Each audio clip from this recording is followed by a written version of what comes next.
Okay, to complete this week's assignment, we're going to look at two examples of the kind of changes that occurred during the 3rd century AD. So the first one is the development of fortifications once again. When you think, we discussed this before, Hellenistic fortifications, those giant ashlar masonry walls, and how during the early Roman era, during the Pax Romana, there really wasn't any need for these things. And so frequently what we see is examples, and I should have shown you more, but examples like Pergé, where you have those two round Hellenistic towers converted into a monumental gateway, the gateway of Plancia Magna with her statues of her ancestors and dedication to Artemis of Pergé, taking the defenses and kind of converting them into monumental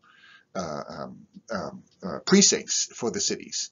And this is, I could have shown you Adelia, could have shown you examples in Rome. This was a very common thing that was going on during the early empire. Now, there are some places, we talked a lot about Cilicia, the Isaurians coming down. Anamorium, for example, was overrun by the Isaurians in 52 AD, and that required that the Emperor Claudius send armies up into the mountains to kind of bash the place.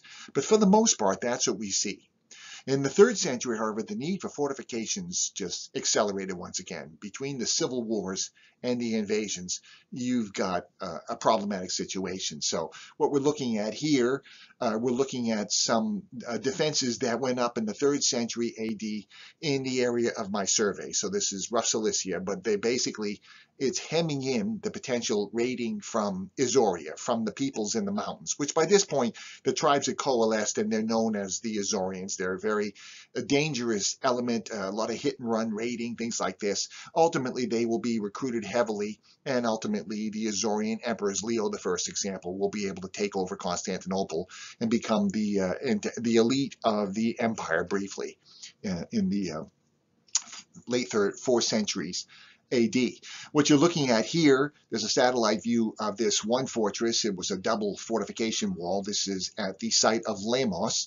It's up at about 800 meters, so about 2,400 feet. It's on the way up the Midlands to the mountains. And we can see the walls here of Galerius, the Galerian. Galerius, the same man who persecuted Christians and became one of the tetrarchy with Diocletian, and there was a dedication by him above the gate, right by that tower right there. And then a smaller fortification wall, and then at another site up in the mountains, you can see how high the Taurus is right there behind it. This is in the middle on the top, and then you can see me against another massive rectangular fortification system. This could actually be later Byzantine, but what we see is fortifications resuming at this time. Let's a few more examples. Here is the site of Nicaea. This is very close to Istanbul, and in fact, it was one of the temporary places where Roman emperors considered building a headquarters before they ultimately settled on Constantinople. But the fortifications at Nicaea are very well preserved, and we can see it's a combination of brick and mortar and stone, as you can see, with various towers. Brick and mortar, interesting, porous. It's more elastic than stone. It's not going to shatter from a catapult shot quite the same way that limestone will. So in some ways it was more effective, especially if you included relieving arches built right into the brickwork to kind of, if someone should bash a wall, the whole thing will not collapse. As a result, you can see the recessed gate there to the lower left, and how narrow the portcullis was, and notice the reuse of columns right there as well. And then in center on the bottom, you can even see the reuse of a statue block with a relief on it. This is called spolia. So this is a word I might throw at you. Spolia are sort of ornamental blocks that were sort of reused as kind of decorations in later monuments.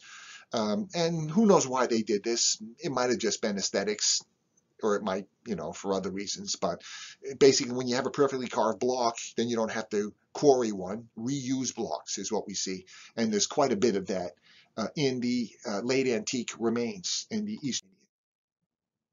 Here's another great site, Aphrodisias. You can see the precinct of the walls. In the middle on the top, you can see the nature of the walls. You can see all the reused marble and limestone blocks in the front, and then it's bonded. And what we see are these bonded walls, bonded with rubble and mortar behind, but they got a rather solid face. Lower left, one of those blocks is actually an inscription. It's actually dedicated. It's a dedication inscribed this way. So again, the use of the spolia. And if you look closely, the upper right, we see the stadium, and you can look at the map upper left and you can see how they actually incorporated the stadium into the fortifications. Now that was an old Hellenistic practice. Here we are going back to this again. That stadium can now be a major staging ground for a garrison. If you had to plant it and camp it there, that could be their headquarters, but meanwhile they could spread out and man any critical part of the walls. And the best example, of course, is Constantinople itself. So again, it was a very small town, Byzantium. It's strategically placed on the Bosphorus. This is one of the two waterways together with the Hellespont that connects the Black Sea to the Mediterranean Sea. It's a very crucial waterway even today, but in antiquity, very important to obtain grain from the Crimea, fish from the Black Sea, all kinds of wood and forestry supplies for shipping. It was a very essential waterway. And so it had always been an important place, always been a strategic place. But now it became the principal location because it was possible from here to sail up to the mouth of the Danube or to sail down to Syria. So if you had to deal with the Goths, you can go in one direction. If you had to deal with the Sassanids, you can go in the other direction. This is just very well placed on a very long peninsula, kind of separated on three sides by water. You got about an 11-mile connection of the peninsula to the mainland. And what we know is that in the reign of Theodosius, so this is the 4th century, late 4th century, they built a continuous wall that cut off the peninsula way out. The original walls are very, very in close to near where the Topkapi Museum is today. But Constantine extended the wall, Theodosius and Constantine, further out. And what we're going to show you just briefly are some of the defensive sort of preparations so that this city, which rose in the Middle Ages, the only city in the world at the time, had about 1 million people, and was able to sustain itself long periods of time under siege. Here's just a view. You're looking upper left to the Black Sea. The Bosphorus is about a 17-mile long waterway. You can see in the upper right, you can see just a view of it. It kind of looks like a river. The Bosphorus, the Black Sea is actually a few centimeters higher in altitude than the Sea of Marmara. And so it's like a river. It is surging all the time. It's about 200 feet deep. There actually is an undertow. Fishing boats lower their nets to catch the undertow that pulls them up against the current. And one of the problems with this is that shipping, you could pull it with draft animals if you wanted to get to the Black Sea against the current.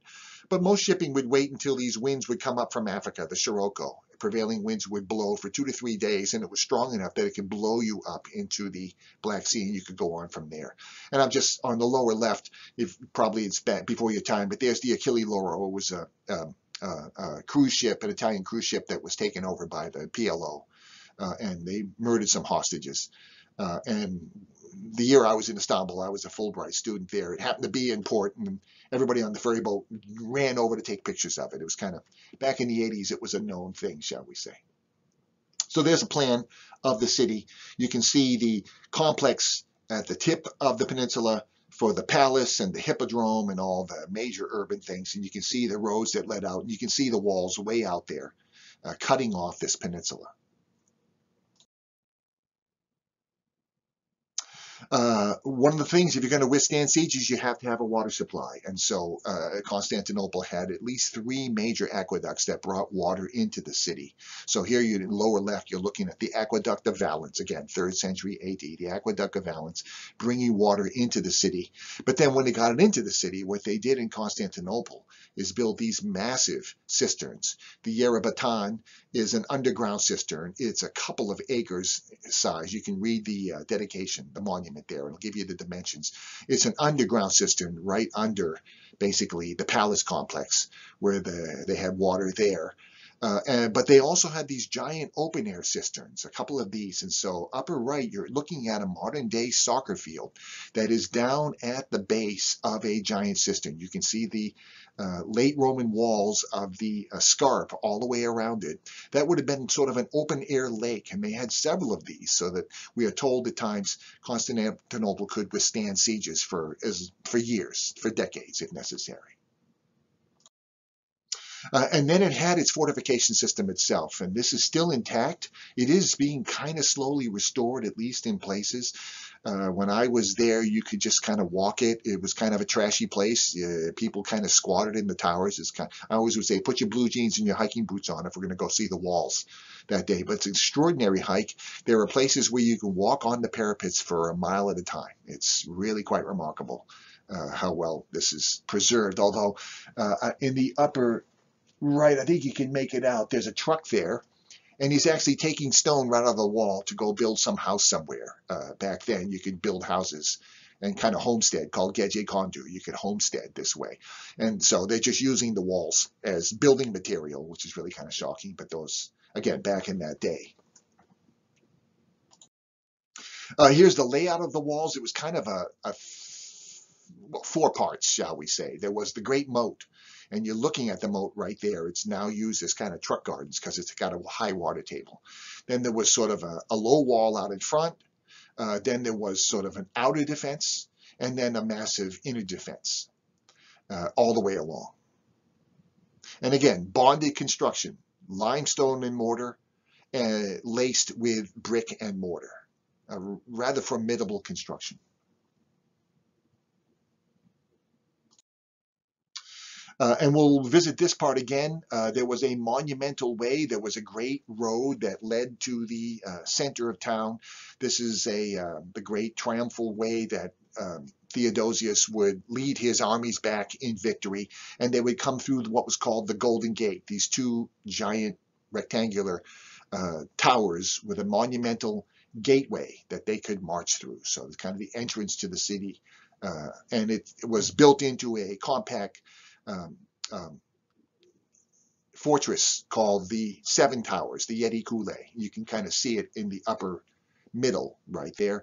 And then on the upper right, you're looking at the doorway itself. And what I always love to say is you can see the remains of the original limestone vaulted ceiling to the entranceway, and then it's got rubble, and then there's another layer, and finally you get down all the way down at the base. You can see that little door, barely able to allow 1 person at a time. And so there you go, transition from monumentality to the urgent defensive needs. And so this all happens in the 3rd century. They do have advanced technology, so these walls are stronger in many ways than the Hellenistic walls. And the adversaries they're dealing with did not really bring siege weaponry. They didn't have that kind of technology. So with walls, you could possibly expect to withstand sieges of a sort, but unless you're fighting civil wars, in which case they all have the technology.